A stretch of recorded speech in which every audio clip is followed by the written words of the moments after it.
Hello, my name is Maurice Waddell. Welcome to And the Featured Artist Is. In this particular episode, we're going to be chopping it up with jazz bassist Daniel Toledo. You don't want to miss this show. Stay tuned.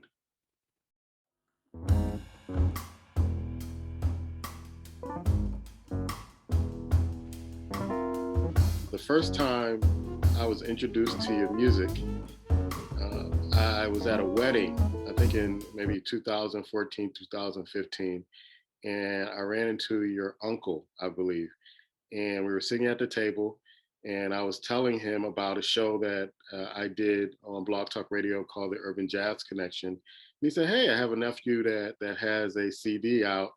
I want you to check it out, see if it's good enough to be on your show." And so you always run into artists and people who have CDs and they're handing to you to get on the show. And I took the CD, I put it in my car for a couple of weeks. I didn't listen to it. And then I took it out of the car and I put it into my house on a dresser drawer in my bedroom next to a CD player. Another 2 weeks went by, they still didn't listen to it. And one morning I got up and said, I want to clean up the house and let me put this CD in, to see, what this is all about. And I tell you, Daniel, my mouth flew open when I started to hear the jazz that was coming out. And at that particular time, how old were you when you put out your first CD? When I put out my first CD, I was 23. Okay. Yes. Yeah. And I was amazed at someone so young putting out so much material that was so mature. It just blew my wig off. What interests you in jazz in the beginning? Let's start there. So basically, when I was a child, when I was a kid, my father was a big music fan. So with him, we will listen to a lot of music, like from jazz, hip hop, pop, Latino music, everything. And I have like a strong memory from the Keith Jarrett concert, the white cover with his black and white cover with his face. And I remember I will listen to this like it always got me. And then of course John Coltrane.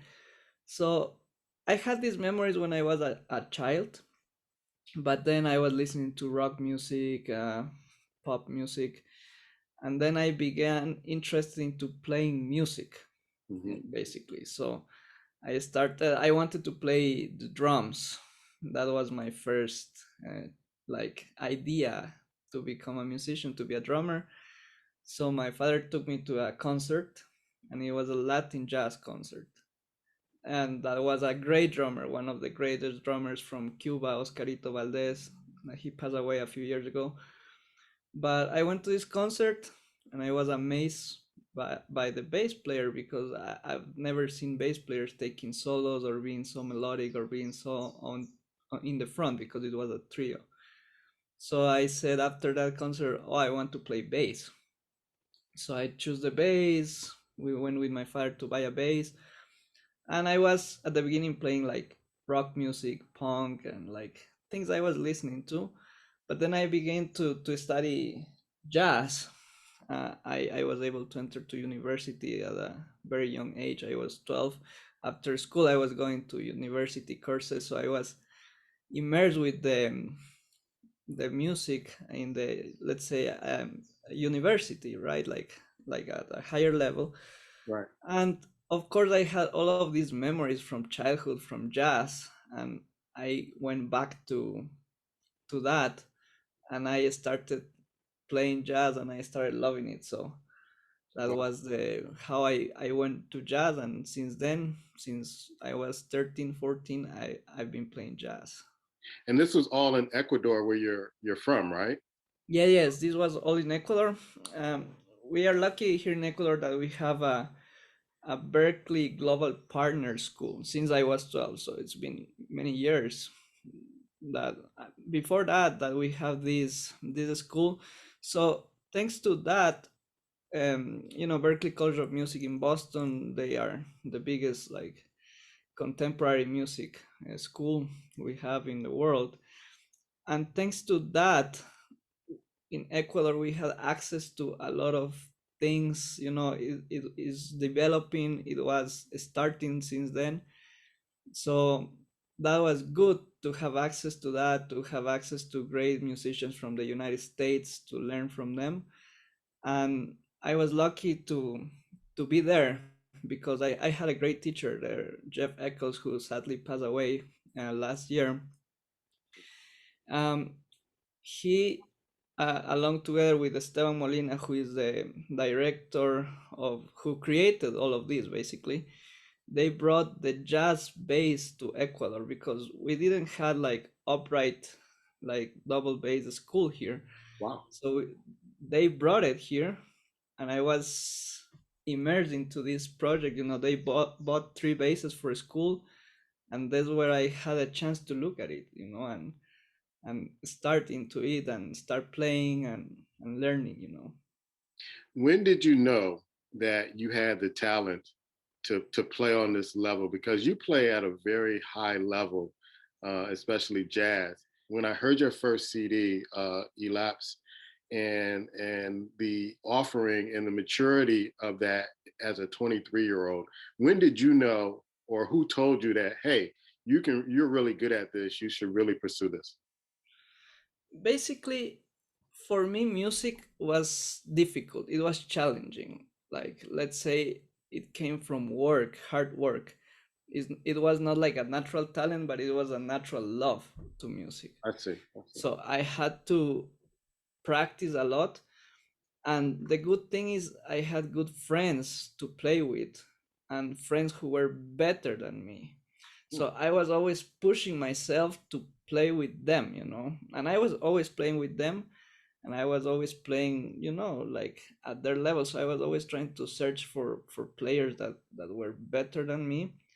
And one thing we were doing with my friends when we were like young, we were hosting jam sessions in Quito, in Ecuador, like playing standards.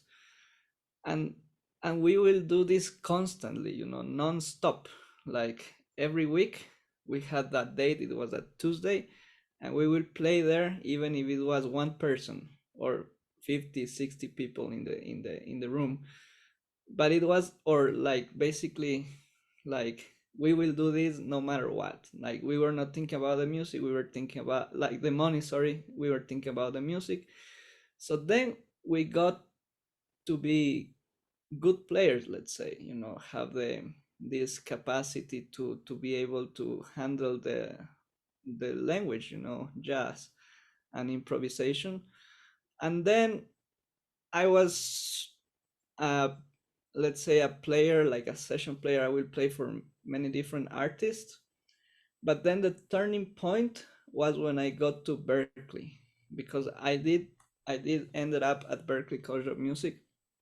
And when I got there, I saw so many inspiring musicians from around the world trying to find their own voice, trying to find their own identity. So this was inspiring. Before Berkeley, let's say I didn't have like a musical identity. I was just a performer playing for people. Of course, I had my ideas and everything, but in Berkeley, I had my turning point to do my music, my compositions. And I was able to find my great musical partner, in this case, the pianist Piotr Szczechowski from Poland, with who I started cooperation there. He was my classmate, and we became great friends. We have been playing 8 years together, Okay. Wow. and he has been on all my albums. So it's been like, a good partnership to be able to create this identity, let's say, as a musician.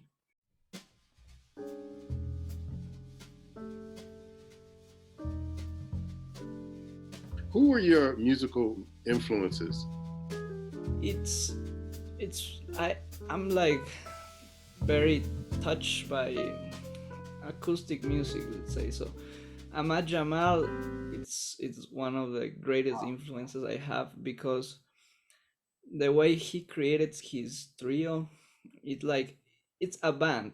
It's not like, hey, look at me, I'm just this great pianist that can do all of this stuff. It's like, no, it's a band, it's a trio. that sounds like a unity. Wow. So these things, in my opinion, nowadays are not so like there anymore, because you have a featuring artist and they can choose any band they want depending on availability of the players. So Ahmad Jamal, it was one of my, it's still, I'm still listening to Ahmad Jamal, incredible. Of course, Miles Davis and all of his time period, Yeah.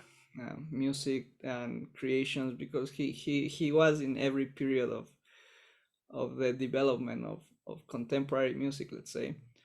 Right. um Kate Jarrett also and his trio, like Right. it's incredible trio, with Gary Peacock and Jack DeJohnette. And as modern trios, I would say Brad Meldau trio. Okay. So I was always into like, piano trio, let's say. And as bass players, I admire like Charlie Hayden because of how lyrical he was and how simple he will play. So that's how he, shows to the world that you just need to play the notes that are, um, felt and right. Like he could play like a major scale, and I've never met a musician that told me, "Oh, I don't like Charlie Hayden." I've never met anyone who has told me that. So I've been always more into that, and of course, in I enjoy a lot like singer songwriter stuff. Okay. Like, so I listen to that a lot, like acoustic music. For example, this British singer Laura Marling. Hmm. So I listen to this stuff a lot, and I try to be like very broad in what I listen. For me, it's like if it's good music, it's good music. It doesn't matter like the style, let's say. Do you ever consider like playing other genres of music since you were brought up listening to a wide range of genres with your dad?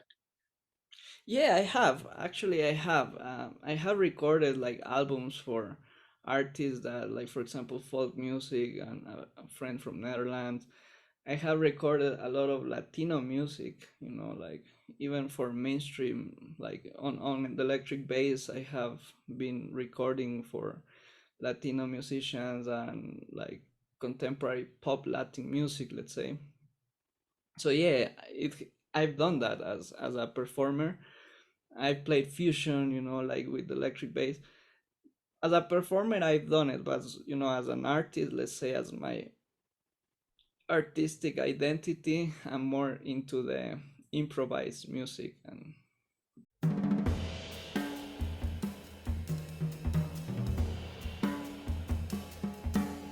Now, you mentioned Ecuador in the jazz scene in Ecuador, and I love the phrase that you use, the language of jazz. And you say that you play in Poland with your colleague. Are there any differences with the language of jazz from Ecuador to Poland, other parts of Europe, and the United States? well, that's, I've been lucky to perform in many places in Asia, Europe, Americas.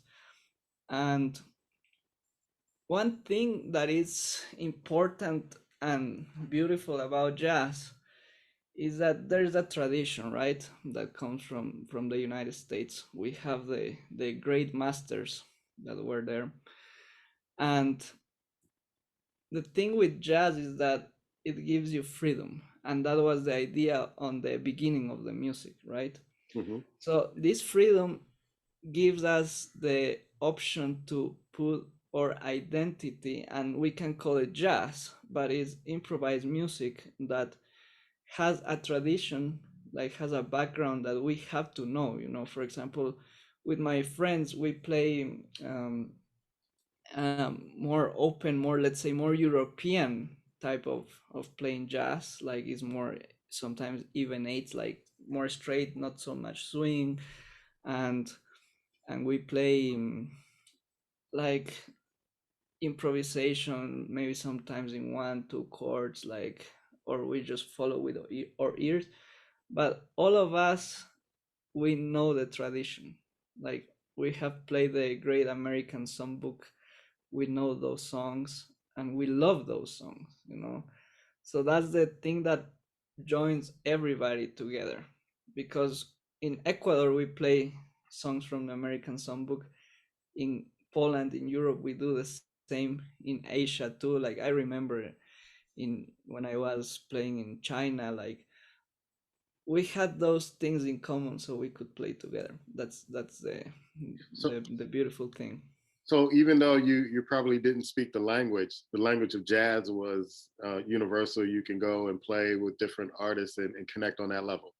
Yeah, they say, okay, let's play like all the things you are, and we know what we're talking about.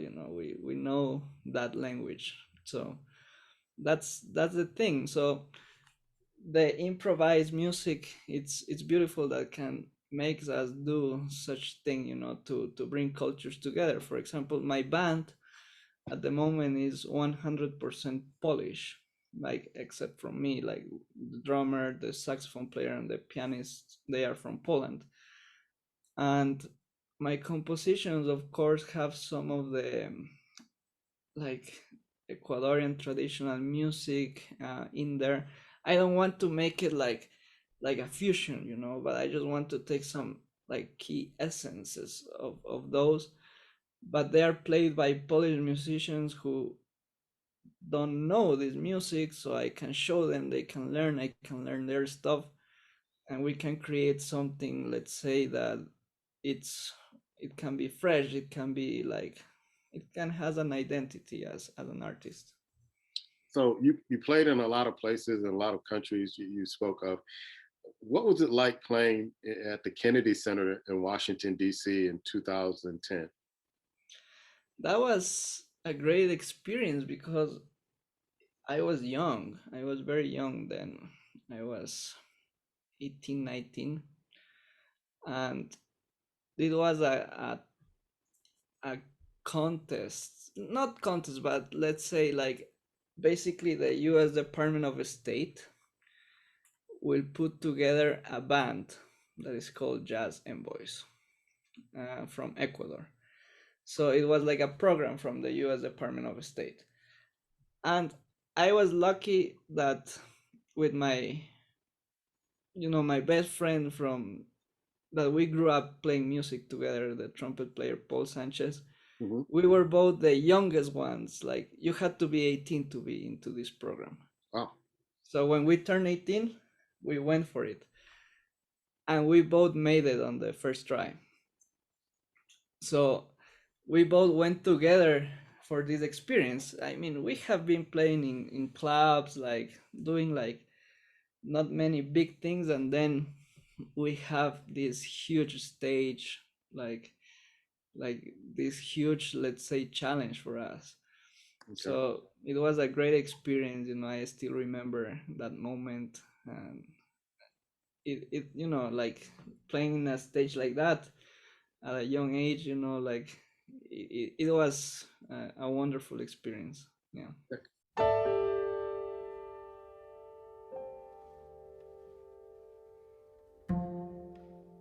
Now you're a full-time professor. What is that experience like, trying to teach music to folks who are trying to either emulate you or finding their own voice in music? Yeah, I'm still teaching where I learned music, basically in Universidad San Francisco de Quito, the Berkeley Global Partner. The, it's just like it's a great experience. I've been already there like seven or a bit more than 7 years there teaching, and being there, being able to share experiences with the students, being able to work with them, being able to listen to them, to see what they have as their ideas, because when you're teaching music you have to understand that not everybody wants the same, and especially when you're in a contemporary music environment. Like for example, I have students who wants to play like more like rock music, Okay. because we are a contemporary music school, or they want to play jazz, or they want to do EDM, electronic music.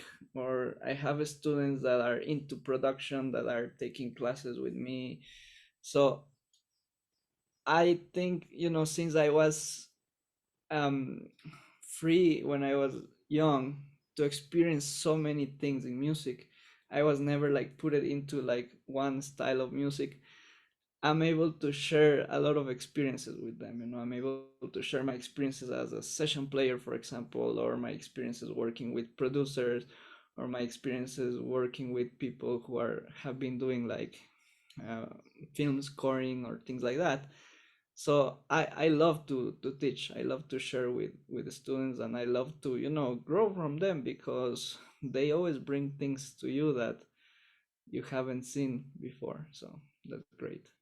Yeah, I know. I teach here in Chicago in the social work department in African American studies, and I always tell the students that I learn just as much as from them as they're learning from me, because they bring that new perspective, that those some new thoughts that you go, let me kind of run down this rabbit hole a little bit.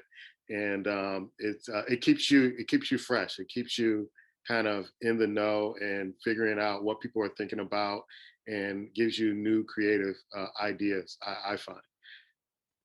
Yeah, yeah. For example, like experiences from my classes, I have an in my second album, Atrium, is a tune called "At Bridge Perspective," that was born out from a class with a student, because my student was telling me like, oh, I want to learn something about composition.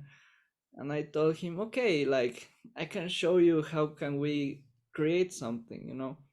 So I started with a melody, and then I told him play this bass line, and this melody that I created in that class made it to the album. Wow. Yeah, Wow. yeah. Wow, that's nice.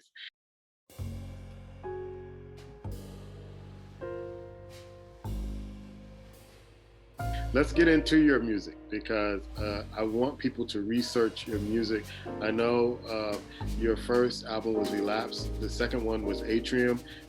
You put out a album called Fletch in 2020. I noticed that you had one of my favorite songs from the first album is on the third album. Is it a different rendition of the song? And why did you decide to say, I'm going to put alerting on the third album?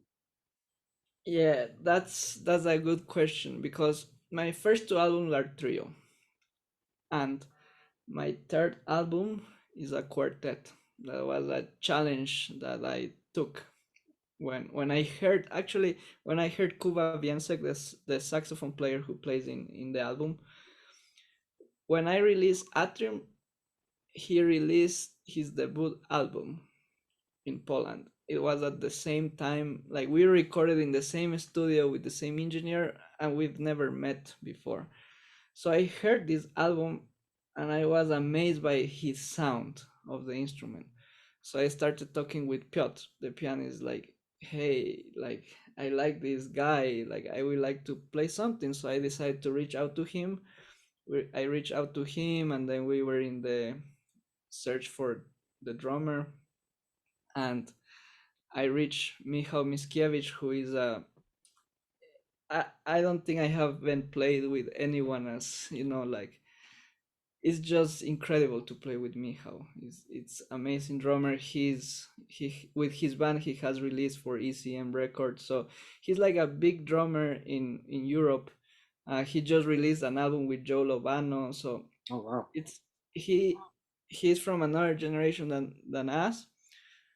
And when I proposed him the project, he accepted, and I was like very grateful. And then when we started playing, like the band just took a, let's say, an interesting direction, because all of the players in the band are, um let's say, they have their own thing. Okay. It's not that they are session players. Piotr has his own thing as a pianist, Kuba has his own thing as a saxophone player, Michał has his own. So it's like four strong personalities that it was like a big challenge, for to make it work. And when we were playing, we were like, we met for our first concert.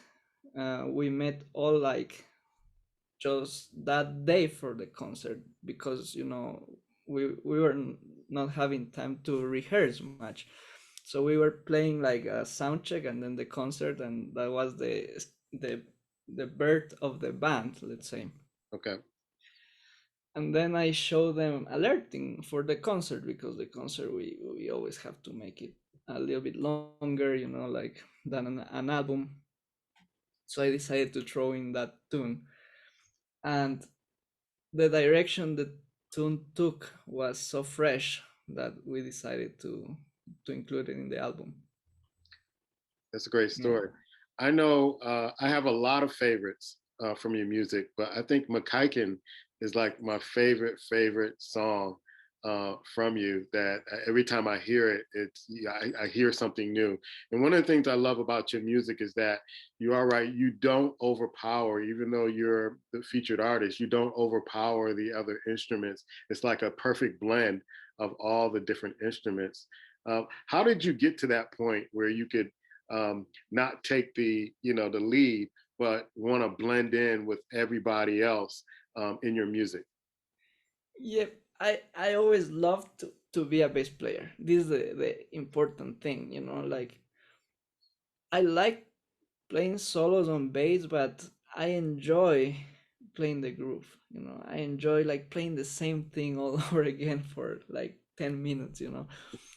Like that's what makes me happy, to play my role in the band. So like this tune Mikakan is like very simple, like it has three chords, melodies, like pentatonic scale, like super simple stuff. But I like, when I write music, I like to think about that the melody and the bass line can work alone, Okay. like a counterpoint, like classical counterpoint. So, for example, I have my bass line and my melody, and then I can add everything. And I try to compose in that way. I can orchestrate for something huge, or for something, or for bass and melody. So based on that principle, the bass and the will always have a role in the composition itself. Like it will be a melody, like a bass melody, or a bass line that we call, because when you're doing bass lines, what you have to do is you have to play the rhythm and the harmony, Hmm. but you cannot play the harmony in a chord. You have to play the harmony in melody. So that's very important. I mean, it's something that for me was very important when I started learning playing bass, to create melodies. So I I always try to play my role on the band. I don't want to be like, like, okay, it's a bass player album, so bass player has to be in the front, has to be playing a lot, has to be playing solos. Yeah. No, it's a bass player's album that wants to play, as a bass player. So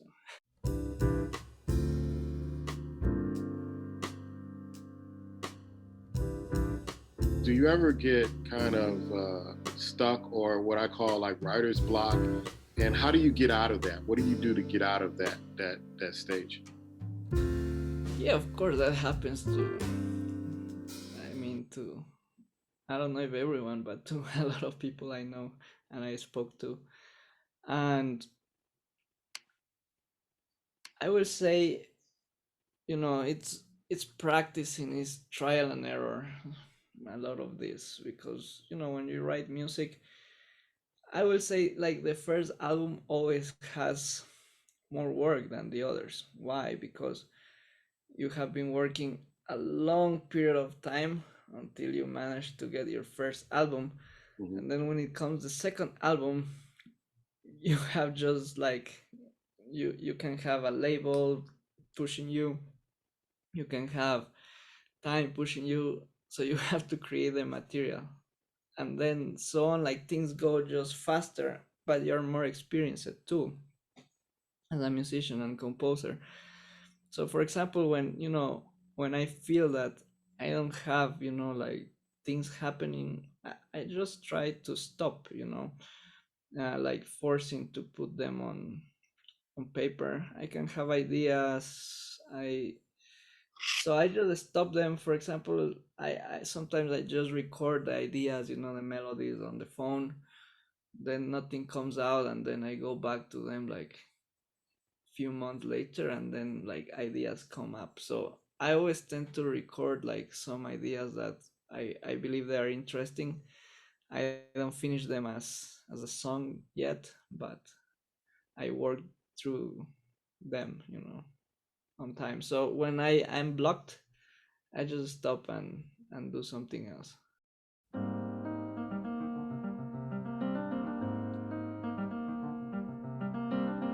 Now I know you received the Polish. You were on the top 10 of the Polish top 10 in jazz, and you got rave reviews from All About Jazz. Does it ever surprise you how people react to your music? Yes, I mean it's like Poland is so far from my home. Like first thing, like our languages are very different, our cultures are different, and the fact that I ended up, like doing my career, let's say there in Poland as a as a musician, like as a personal identity. It's crazy because people are into the music there. People are listening to the music. People know the albums. People ask me questions like after concerts. People want to know where does these sounds come from. What is happening in Ecuador. So it's it's crazy because like from where I come from Ecuador, like we don't have this journalism culture. We don't have these like things yet in the music industry. So like getting, for example, I've been getting reviews from my album in Russia, in Japan, in United Kingdom. Like it's crazy to see now how it's possible to reach out to the world, and to understand that there's people out there that are interested in the music. For example, I had someone from Japan reaching out because my first album I launched independently, no label. And this guy from Japan reached out to me saying that he wants Elapse in hard copy. And I was checking out how much is the shipping, and the shipping was like $50 or something like that. Oh, So I told him like, shipping is like this expensive, and he says, I don't care, like I want the album. So I shipped the album to him in Japan because he told me like I can't find anywhere. And I said yes, of course, because it's independent. There's no label, because the other albums you can order online, and and that's, you can order them on eBay or Amazon or whatever. So he ordered those albums through those sites, but he couldn't find a lab, so I had to ship him. Yeah. you So have to have Elapse in your collection because that was to me the starting point. I would always suggest if you're listening to Daniel Toledo, start out with get all the CDs, but start off with Elapse because. And I'm going to ask you this question. I'm not going to ask you what's your favorite project, but what are your favorite things from the different projects that you've done? If you can pinpoint one thing out of each album? What would be the favorite thing that you would point out from each album or experience that you had that is memorable about each album? for example, our first album in Labs was born in Berkeley, um, with a great drummer, Joshua Whitley from United Kingdom, and now he's a teacher at Berkeley. Um, it was so nice experience because it was not an album that was recorded like in a session, let's say. We recorded in like the time period was probably 6 or 7 months. Wow. And in one session we recorded two tunes, in another session four. Like not all of the tunes we recorded made it to the album. But we worked as a team with Joshua, with Piotr, and with the engineer Alec Palmer Smith. Like I made it happen that everything was going to be with the same team. Okay. So that was an important thing. My second album, it was meant to be recorded with another drummer, but then he had some issues and he couldn't make it. So I had to, and we already had a label uh, to release the album with, and the label was taking care of everything. And the drummer cancels you last minute because of issues. So I had to figure out what to do. And I remember I met a drummer in Ecuador at some session, Paul Svanberg, as from Sweden, and I loved the way he played. So I reached out to him, like Sweden, Poland, they are close by. Maybe we can make it happen. So I reached out to him, and he says, "Yes, cool, let's do it." We fly him to Poland, and we get a chance to get together with Piotr, and it was a great experience to record like with people, like again a fresh ideas, and in a very nice hall. And in the quartet, I think, it's, for me, it's just an incredible experience to play with this band now, which is my current project that we are working.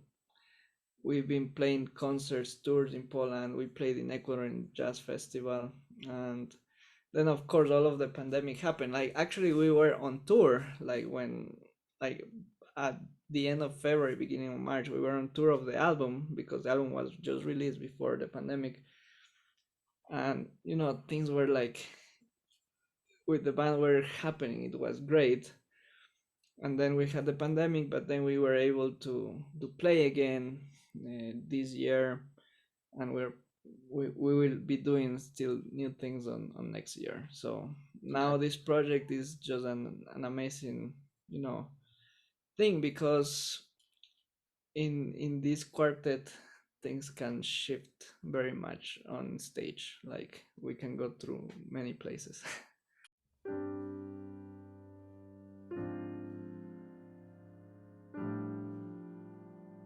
What's next for you? I know you have the album out now, and you're getting back in that touring space. But what's next for you? 5 to 10 years from now, what do you want to do? I, of course, I will still be, doing my. I will be still writing music. I will be still, creating albums. I am into acoustic music, and I think I will stay there. That's what makes me as an artist, because as a musician I can be floating around into different spaces. For now I'm there, like we will see where we go next. I'm open to what life suggests, let's say. I'm not close to anything. So things are developing in the world, music is doing the same, so I'm on board of two things that will happen. Yeah. So I know you're a professor. What messages do you give to artists, inspiring artists who want to go out there and make it in the music industry? It's important.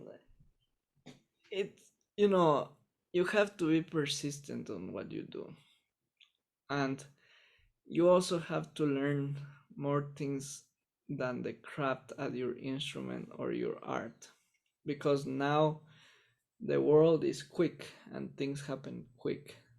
So we cannot only believe that we play good, we have good songs, we're gonna make it. No, we have to understand that there's a lot of things. You have to be, um, let's say, a good person. First of all, you have to be a good person in order to make good relationships, because the music industry is all about relationships. It's all about this community that you're not alone, you're not a star, let's say. So you have to be part of the community. You have to learn how to work as a community. You have to learn that you need to know about business on this. You need to know about this because it's like something that my father will used to tell me. Like, he's a painter, Mm. and he told me, and it always stuck in my mind, like, you can have great art, like something incredible in your painting, and there's nothing wrong into putting a very nice frame and anti-reflective crystal to your painting to make it sell. Okay. So that's something that was into my mind all the time. Is like, yeah, I can have a great band, but I have to sell it, and you have to put something like a frame and a crystal in order to sell it to the world. Okay. Wow. Wow. That's a very, very unique perspective. Very, And very. that doesn't make you less of an artist, because sometimes artists have this problem. It's like, no, I'm not making music for sale. No, you're not making music for sale. Like, you're just making it look nice so people buy it. Right. Right. So then they can take the full thing of your art, when they get, like some attention, and then they can get the full picture. Ask you real quick. You mentioned your dad is or father is a artist. Is that one of his pieces behind you? Yeah, that's one of his pieces. It was a gift that he made when I graduated from college. Wow. Yeah. That's a beautiful piece. Beautiful piece. It just pops, and the color. Yeah, he is painting a lot of musicians, and he's on, like, he posted his work on Instagram now. Yeah.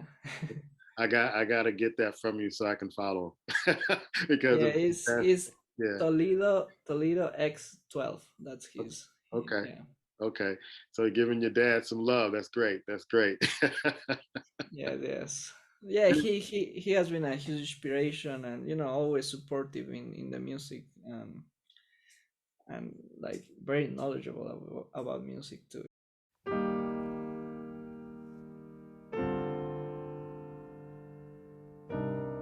What should people know about you, Daniel Toledo? First thing, like, I like to keep the music truth, like true to what it is. Uh, I like to have it as improvised music. Um, and in my music, I like to have musicians that play with me that are able to express themselves. Make them I don't want to tell them what to do. I want them to be free in my compositions to share with me who they are. So that's the main thing you will listen in my music, artists expressing themselves through a vehicle that can be my compositions. So that's one thing, like, that I've been always looking in my music, and it's been the message that I want to send with it, like this vehicle of expression of musicians through my music. So that's why it has these characteristics. um Regarding, like, music is my, I grew up with music. That's what I do. That's what I love. And we as we humans, we all have passions, like, we have different things, that we do. Like, I have my hobbies. For example, I enjoy mechanical watches, and that's something I really like. And it's great to that I found many musicians that are into that too, Wow. around Okay. me.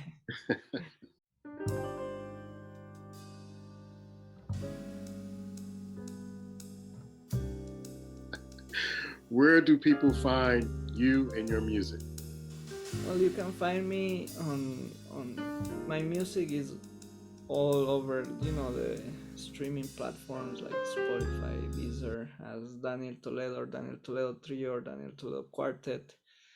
On Instagram or Facebook, I have my pages where I have things related to the music. Um, And YouTube. In YouTube, I have my YouTube channel where I have videos of performances or studio recordings. Yeah, Okay. mainly YouTube is where I post the music.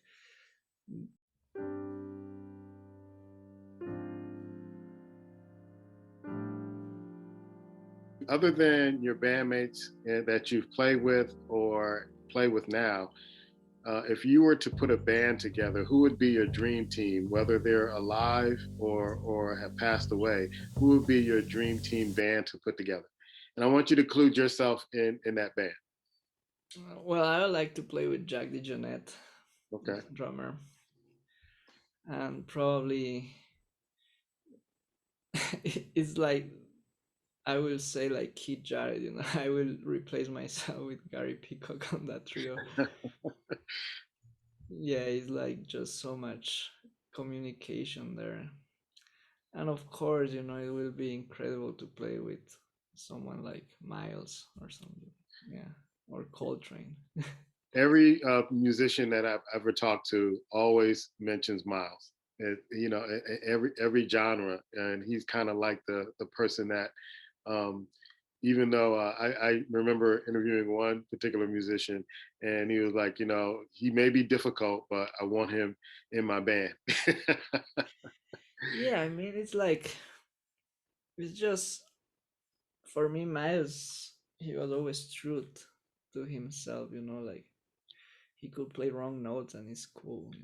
It's just it sounds great, because he was true with and you hear like two notes and oh that's Miles Davis.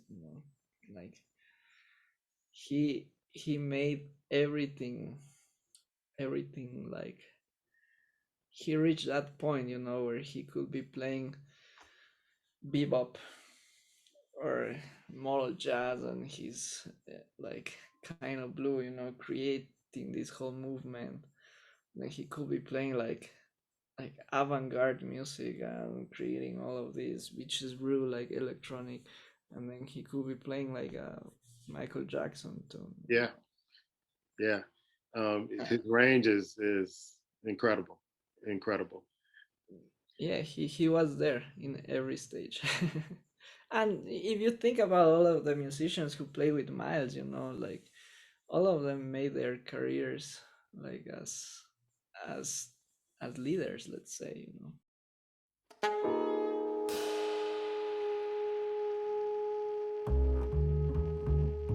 Is there anything else you want the audience to know before we sign off on this interview?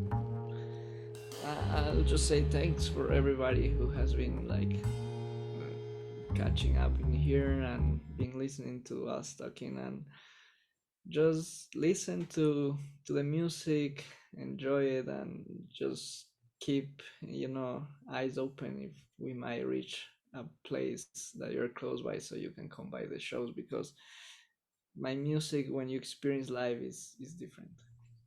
Yeah, I'm waiting for you to get to Chicago one day to see you live, and there is a difference between hearing it on recording and then hearing it live. You just feel the spirit when you hear it live. Yes, thank you very much, Maurice, and we'll be in touch. Thank you. Really appreciate you doing this. And yes, we will be in touch. And folks, if you haven't heard the music of Daniel Toledo and his bands, please um, grab his projects, and you won't be sorry. You will be blown away just like I was. He's a great musician, and I look forward to hearing more and more projects from him in the future. Thank you. Thank you very much.